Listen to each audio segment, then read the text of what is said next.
How's it going, guys? Welcome back. In today's video, I'm sharing all of the details on our primary bedroom makeover. We're gonna talk a little bit about where we started, what we've done, what we're planning to do, and the things that we've collected for the space, as well as things we still need for the space. So let's get into it.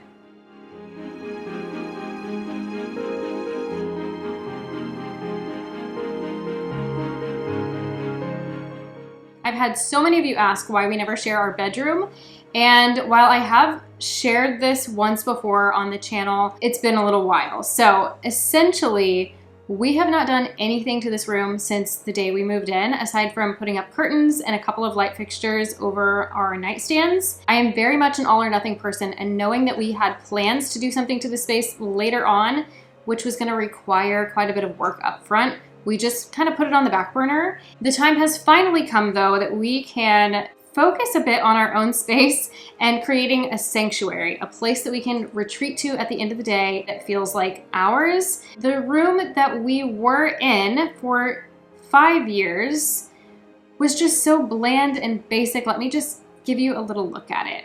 It's boring, bland. I haven't hung anything on the walls. I've not painted. I have done literally nothing to this space. And at first glance, it would seem easy enough to just paint the room and add some decor. But if you take a closer look, you'll see that these walls are actually covered in painted over textured wallpaper that is not in the best condition. We've got lots of cracks, chipping, rippling, and I just knew that if we wanted to put paint on these walls and skip taking it off, it would be a lipstick on a pig kind of situation. Otherwise, I actually like the space for a bedroom. It's roomy enough, and we are so lucky to have a little half bath attached, which, at least for us when we were looking at older homes, was such a rare thing to come by. It was a huge selling point when we bought the house. We decided just to wait until we had time to actually remove this stuff and redo the space properly. We are actually a few weeks into this thing already, so let me just kind of share with you what we've been doing over the past few weeks.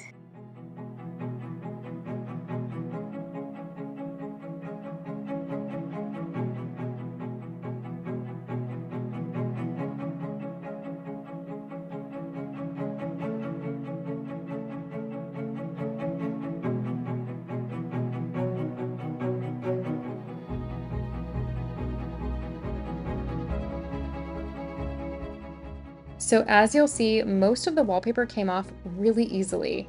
I would say about 75% of it peeled off like this. As I said, it was very dry and crispy. I don't know if it was just super old or what, but we had a feeling that at least some of it might come off this way because we did send a sample in for testing to make sure there was no asbestos in it. Apparently that can be in just about anything, so we wanted to double check and make sure. I will say that our ceiling did come back positive, so that's a whole nother thing. We're going to do something to the ceiling, but we are leaving it be. So I'm glad that we did the testing. You can get those on Amazon. I will link them below if you're curious about anything and you need to send off for testing, but always a smart thing to do in old houses. But we did have some areas that were more difficult to remove than this, but I would say for the most part, it was a very easy wallpaper removal job. When we did our dining room, it was 4 layers and it was an absolute nightmare. So I was a little scarred from that, which is why it took me 5 years to take on a wallpaper removal job again. I did find this little scrap of the original wallpaper. It almost looks hand painted, which is why there's texture to it. So I don't know if that's the case or not, but I thought it was interesting.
Once all the wallpaper was down, it was time to repair and just patch the plaster where it needed it.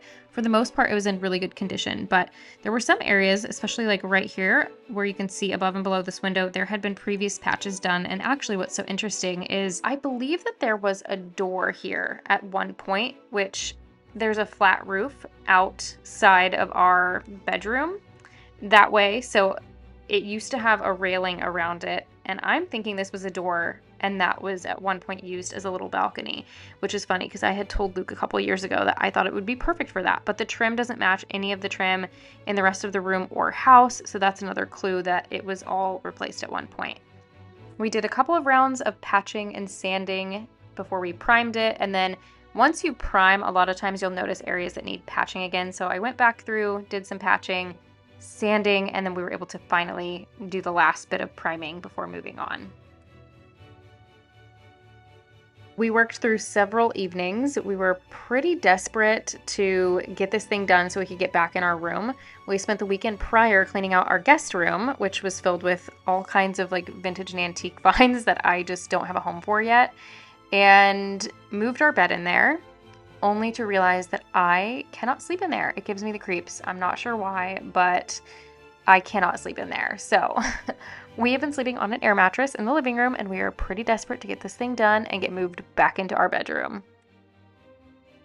So now that all of the really tough work is out of the way, let me share with you the design and what we have planned for the space. To give you a little virtual walkthrough of this transformation, we'll be painting the trim and installing the wallpaper. This is going to give it a lot of mood. We're going to add in all of those French-inspired furniture pieces and light fixtures and finish it off with these gorgeous traditional textiles. This is definitely a very old world style room, which is exactly what we want. We want it to feel romantic. We want it to like feel like you're stepping back in time, but also have this like otherworldly charm about it that feels really enchanting. I wanted to create a design that just felt like you were immersed into it when you walked in. I found this stunning wallpaper. It largely inspired the design. The colors, the tones are so perfect. It still has like a good amount of color, but they're all muted, so it doesn't feel overpowering or overwhelming. It still has this like very peaceful feel to it. Our bed frame is this beautiful cherry wood, kind of French inspired design. I was so excited to have stumbled upon this a few months ago on Facebook Marketplace. It was sold actually through an antique store. We went to Newton where the antique store was. It was a very cute little antique store. They had like a little cafe in there. I actually would really love to go back and shop there again because it's been, like I said, a couple months since we purchased this. But we went, looked around for it, didn't see it, so we kind of asked about it, and they said, oh, we actually have that in our storage unit. Let us take you over there for that. So we went over there, got a steal of a deal for $200. He said that this was a piece that was in an estate that a local dentist had sold off, and he said he had some really, really like high quality, nice furniture pieces, and this was one of them. We got very lucky to get such a nice bed frame at such a great price. And some of the other pieces that I've collected, if you watched my most recent haul, you saw these gorgeous brass sconces. They do have spots for crystals, so we will hopefully add some crystals to these as well. And initially I was gonna put these in the hallway downstairs, but then it occurred to me that these would be great to have as bedside sconces. So we are planning to do one of these on either side of the bed. We do not have hard wiring, but you can buy like outlet plugins that you can wire up to your fixtures. So that's what we're gonna try to do with these. I will probably get some little lampshades to go on them as well. And like I said, I need some crystals, but I thought these would be perfect. So we're hoping that those work when we get them hooked up. Fingers crossed. I got those at an antique store. It was $89 for the pair, which was, again, an amazing price. And then as far as the overhead light fixture goes, we currently have, it's like a painted iron chandelier that was in here when we moved in. I actually think this would be so cute out in the garden somewhere, but I wanted something that fit the feel a little bit better. And I can't believe I've not shared this with you guys before because I've had this for about a year. I found this at a garage sale for $30. I still have the little price tag on it. It's very dusty. But yeah, this was just sitting in a driveway at a garage sale when I drove by, and I was shocked that they only wanted $30 for it. The wiring on it's pretty new, so we don't need to like have it rewired or anything. It didn't come with crystals, mounting hardware, or like the little ceiling plate, but that's all stuff we can handle. I love the pineapple detail on this, and it is an 8 light fixture. So all in all, I feel like that's gonna be perfect, and it matches so nicely with our sconces. So those are kind of all the things I've been collecting for the space. I would eventually like to get a nice long dresser to go on this wall, just because I would like to have more storage, and we do have the space for it. I passed one up a couple of years ago on Marketplace that I have not forgotten about. The things that you don't buy are the things that haunt you when it comes to vintage shopping. I swear. I have thought about it many, many times. It was in such good condition. I'm truly haunted by it, but that's okay. I do have this dresser that we've had for years. It's probably one of my first vintage furniture purchases. I think I paid over $400 for this. And I, in recent years, have said that I eventually will find something else and sell this one off because, you know, I'm just not as into like the painted furniture as I once was. I love that it still has wood exposed on it. It has so many beautiful ornate details on it, but it is painted this kind of pale blue-gray, and that's something that I just haven't really like jived with for a while. However, when I saw this wallpaper, like I put it up behind it, I kind of fell in love with it again and thought it actually, the tones of it work so well that I think it's going to be beautiful in this space with it. So I am happy to have kind of rekindled a little bit of my love for this piece. The other thing that we have is we've got that headboard that I shared with you in my last haul that I want to turn into a little fireplace mantle, just like a little faux mantle to decorate. So that's something that we will possibly DIY. We'll see kind of where we're at, how that goes, if we have time to get that done before getting into fall. But that's kind of the plan. There are still some things that I need to find though. I need some bedside tables. I have been looking, obsessively stalking Facebook Marketplace, and we actually did go look at a set a couple weeks back, and they just weren't the right fit. The color was wrong. I would have had to do some like trying to recolor them with gel stain. And one of the drawers, like we could hardly get the drawer open. Ended up passing on those, but I'm still keeping an eye out for furniture pieces to use for bedside tables. I'm trying to keep an open mind. I am kind of in love with the idea of these like Bombay curved little side tables. I think that would be so pretty. I've seen some that have like hand painted designs on them that are so beautiful and I feel like would fit perfectly with the space. I have found a couple sets that I like, but they are quite a ways away. So there is a pair that's about 3 hours away from us. So it would have to be like a whole day trip thing. So I've been keeping an eye on them, but also just kind of looking for something a little closer to home. Hopefully we will find something for that soon. And what else do we need? A mirror. I really want a full length mirror if I can find one. We only have one full length mirror in the house and it's in Jameson's room. So I would like to have a full length mirror if I could find one. Of course, I want it to be ornate. I would maybe do wood if I could find a wooden one that I like, but I would love a gilded ornate mirror. And I'd love to just drape it with fairy lights and give it just like this magical feel.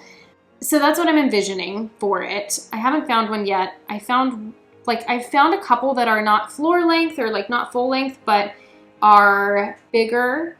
And again, they're just not super close. So I'm keeping my eye out for those two are kind of the main things, the bedside table and the mirror. But otherwise, we have a good amount of things to go into the space.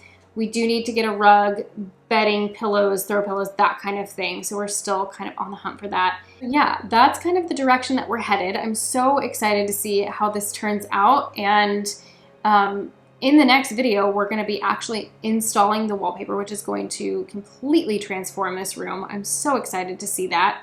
We've never done wallpaper before, so it will be our first time. I might be delusional, but for some reason I'm feeling like it's not going to be so bad. Like, I think this is a project I can handle, but I will keep you updated, obviously, in the next video. But yeah, so we will be back soon to share the progress. So be sure to subscribe if you haven't already, and we will see you guys very soon. Bye.